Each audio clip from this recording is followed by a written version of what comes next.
ఖేల్ ఖతం దుకాణం బంద్ ఇది అక్కడి నేతల స్టైల్. వైసీపీ అధికారంలో ఉన్నప్పుడు పెత్తనం చెలాయించారు.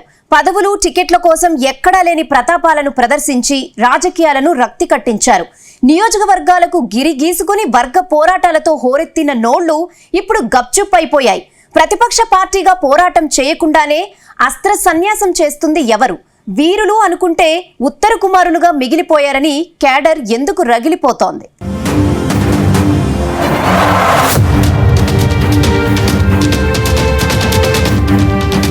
ఉమ్మడి విశాఖ జిల్లాలో వైఎస్ఆర్ కాంగ్రెస్ పార్టీ విచిత్రమైన పరిస్థితిని ఎదుర్కొంటోంది. పటిష్టమైన ఓటు బ్యాంక్, బలమైన క్యాడర్ ఉన్న చోట లీడర్షిప్ పూర్తిగా ఢీలా పడింది. పవర్ ఎంజాయ్ చేసిన నేతలు ఇప్పుడు సేఫ్ జోన్ పాలిటిక్స్ షురూ చేశారట.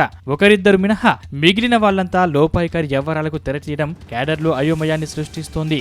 5 ఏళ్లు అధికార దర్పాన్ని ప్రదర్శించిన మాజీ ఎమ్మెల్యేలు, సీనియర్లు అజ్ఞాతంలోకి వెళ్లిపోయారు. ఓటమి తర్వాత నేతల్లో వచ్చిన అనూహ్యమైన మార్పును జీర్ణించుకోవడం జెండా మోసిన క్యాడర్ కు సాధ్యం కావడం లేదనే చర్చ జరుగుతోంది. ఉమ్మడి విశాఖ జిల్లా రాజకీయాలు చాలా భిన్నంగా కనిపిస్తాయి. పార్టీలతో పాటు నాయకుల వ్యక్తిగత ప్రతిష్టకు విలువ ఎక్కువ. అందుకే ఇక్కడ ఎన్నికల ఫలితాలు ఎప్పుడు ఏకపక్షంగా ఉండవు. 2019లో రాష్ట్రం అంతటా జగన్ తుఫాన్ కనిపించింది. 151 స్థానాలు ఫ్యాన్ పార్టీకి లభించిన సమయంలోనూ విశాఖ ఓటర్లు టీడీపీని 4 చోట్ల గెలిపించారు. ఈ ఎన్నికల్లో కూటమికి చరిత్ర సృష్టించే ఫలితాలు వచ్చాయి. ఇంతటి వేవ్లోనూ 2 అసెంబ్లీ, 1 పార్లమెంటు సీటు ప్రతిపక్షానికి లభించింది. అదే సమయంలో కీలకమైన పదవుల్లోనూ ఆ పార్టీ నేతలే కొనసాగుతున్నారు. ప్రత్యక్ష ఎన్నికల్లో గెలిచిన అరకు, పాడేరు ఎమ్మెల్యేలు, అరకు ఎంపీలు వైసీపీకి బలం. వీళ్లతో పాటు 1 రాజ్యసభ ఎంపీ, 2 ఎమ్మెల్సీలు ఆ పార్టీకి కోటాలో ఉన్నారు. జిల్లా పరిషత్, గ్రేటర్ విశాఖ మున్సిపల్ కార్పొరేషన్ ప్రస్తుతం వైసీపీ ఏలుబడిలోనే ఉన్నాయి. మిగిలిన జిల్లాలతో పోలిస్తే ఇది వైసీపీకి పెద్ద ఊరటనిచ్చే అంశం. మొన్నటి ఎన్నికల్లో సీట్లు సాధించి ఓడిపోయిన వాళ్లలో అవంతి శ్రీనివాస్, కరణం ధర్మశ్రీ, యువి రమణమూర్తి రాజు, బూడి ముత్యాల నాయుడు, ఎంవివి సత్యనారాయణ, వాసుపల్లి గణేష్ కుమార్ వంటి వాళ్లకు అంగా అర్ధబలం ఉంది. ఎంపీలు, ఎమ్మెల్యేలుగా పలు పర్యాయాలు పనిచేసిన అనుభవం ఉంది. అటువంటి నేతలు సైతం ఎన్నికల్లో ఓటమి తర్వాత గప్చుప్ అయిపోయారు. ఇక డిప్యూటీ సీఎంగా పనిచేసిన బూడి ముత్యాల నాయుడు, మాజీ మంత్రి అవంతి శ్రీనివాస్ వంటి వాళ్లు పార్టీకి విధేయులు. కీలక సమయంలో వీళ్లందరూ పార్టీకి, క్యాడర్ కు అండగా నిలుస్తారని భావించినప్పటికీ సైలెంట్ మోడ్లోకి వెళ్లిపోవడం కలవరపెడుతోందట. ప్రస్తుతం మాజీ మంత్రి గుడివాడ అమర్నాథ్ ఒక్కరే వైసీపీలో యాక్టివ్ రోల్ ప్రదర్శిస్తున్నారు.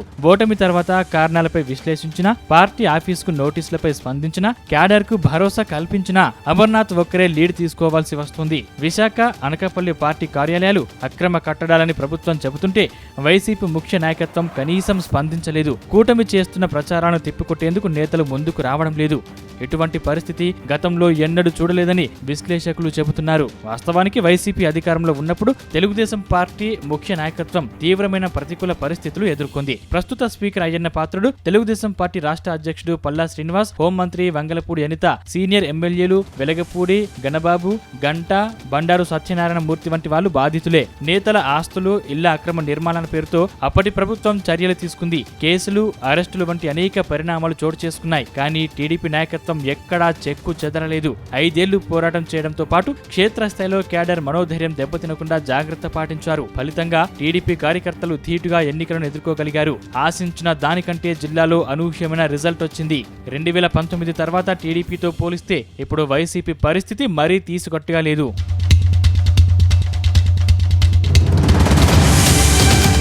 మరోవైపు రాజ్యసభకు ప్రాతినిధ్యం వహిస్తున్న గొల్లా బాబురావు, అరకు ఎంపీ, పాడేరు, అరకు ఎమ్మెల్యేలు, ఎమ్మెల్సీలుగా వరదు కళ్యాణి, కుంభ రవిబాబు, పండుల రవీంద్రబాబుతో పాటు స్థానిక సంస్థలలో నాయకత్వ బలం ఉంది. కానీ ఎవరు రోడ్డెక్కేందుకు సంసిద్ధంగా లేరు. కనీసం కేడర్ను కూడా బలోపేతం చేసే ప్రయత్నం చేయడం లేదు. దీని వెనుక తమ వ్యక్తిగత ప్రయోజనాలను కాపాడుకోవడమే ప్రధానంగా భావించడమే అసలు కారణమంటున్నాయి పార్టీ వర్గాలు. సీనియారిటీ, విధేయత వంటి పెద్ద పెద్ద మాటలు మాట్లాడి పదవులు పొందిన వాళ్లు ఇప్పుడు అనూహ్యంగా ఓటమికి అధిష్టానమే కారణమని నిందలు మోపి తప్పించుకునే ప్రయత్నం చేస్తున్నారట.